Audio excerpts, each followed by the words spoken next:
You mentioned then about the skills being consistent across the different types of PR. So what would be the key skills then that are needed for a successful career in PR?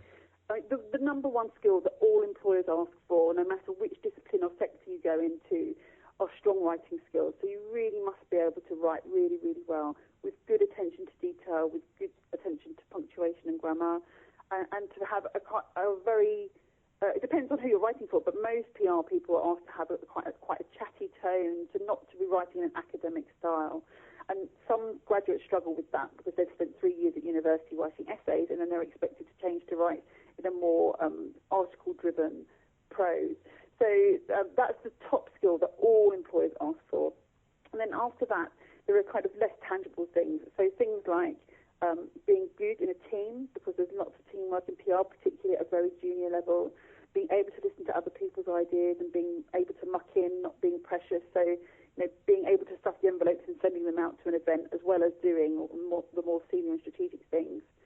An interest in the media, so reading really, really broadly, not just getting your news from the free newspapers like the Metro and the Evening Standard, where it seems most graduates seem to be reading, but also looking at, once or twice a week looking at a broadsheet, once or twice a week reading a tabloid, getting your news from a variety of sources, so not just watching free news on the BBC, but maybe also look at Al Jazeera and Sky and maybe some of the American channels, and getting your news from a broad range of places.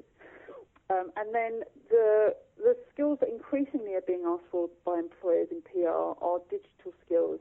So you would expect somebody who's leaving university now to be quite a digital native, so to be used to using social media like Twitter and LinkedIn and Instagram on a daily basis. But they want you to think beyond how do you use those things to how should brands use those things. So you really need to be thinking about looking at brands and how they use social media and how you might be able to use that for future clients. Now you made some interesting points there, and you mentioned the not just reading the free papers, although in my experience, having read them in the morning on the tube, is they're just completely filled with PR stories, masquerading as stories. And it's interesting reading through them and seeing which ones are made up survey by certain companies and all those tricks. Yeah, no, that's definitely true. And those students who study PR increasingly find themselves realising that not all the news is investigative journalism, for example, and there might be a survey by an insurance company on, can women reverse their cars, for example, and that gets good news coverage. So I don't think there's anything wrong with reading the free papers, but just to make sure that you're reading a broader range of coverage so that you understand what's going on in the world is an important thing to do. Absolutely. And you touched upon the use of social media, which is something we'll talk about later in the interview. Yeah.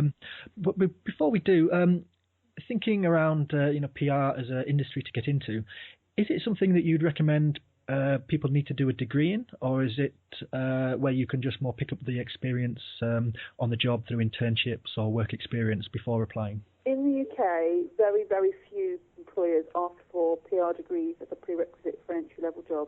In the US, it's changed slightly, so there is more emphasis on you having an academic qualification in a discipline.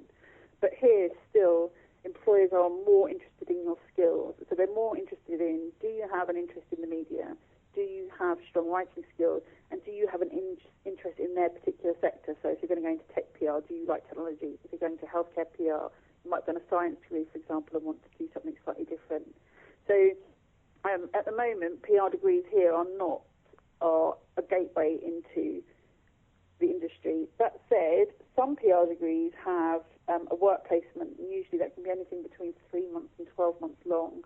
And if you want to get a foot in the door of the industry, they're worth doing the degrees just for those work placements, because your experience will always trump your education when it comes to getting a job in PR. So if you can get yourself in the door somewhere and get 3 months experience, you're going to be better off than someone who's just got a degree in any other subject. Yep, and it's a point that you reinforced in the book, the importance of that experience. Yeah. So touching upon that, how would you recommend then people can go about getting that experience, whether through an internship or work experience placement? Because I know that it's such a competitive market to get them. Yeah, really competitive. I mean, the best place to start really is the PRCA website, which is the Public Relations Consultants Association, and on there they've had a really active campaign against unpaid internships, and so they list all the members of their organisation who pay their interns minimum wage or more. So that's definitely a good place to start, and there's quite a lot of companies listed on there.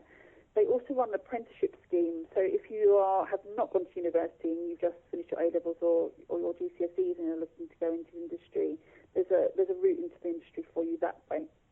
So it's definitely worth looking at those places first. Okay, and what would, I know it's a general question, but what would a typical application process look like for getting into a PR company? I'm guessing they don't have the huge milk round type grad schemes where they're going to be taking in large numbers each year. What would the different steps look like?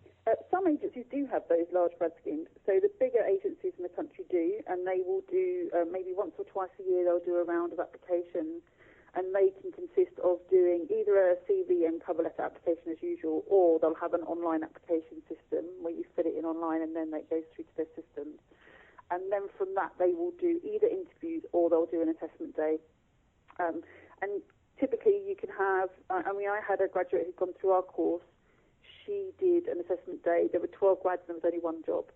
So wow. It could be really competitive. Or you can go and do a graduate an assessment day where there were 20 people there and they've got 4 jobs on offer. So, it depends on the company. So the bigger companies do those kind of grad schemes.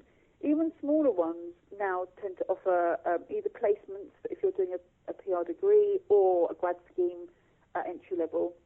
But the best way into the industry, I think, is to write speculative applications, because when you're sending your application into a grad scheme, you're competing against a good 100 other applications. Whereas if you're sending your CV in speculatively to the right person, yours might be the only CV they see that day. So you have a much better chance of actually being noticed. That would always be my preference in terms of finding yourself a job. And that means doing your research, finding out what that company does, who is the person in particular that you should be writing to, not just writing to the info at or admin at address on the website, and tailoring your letter specifically for that company.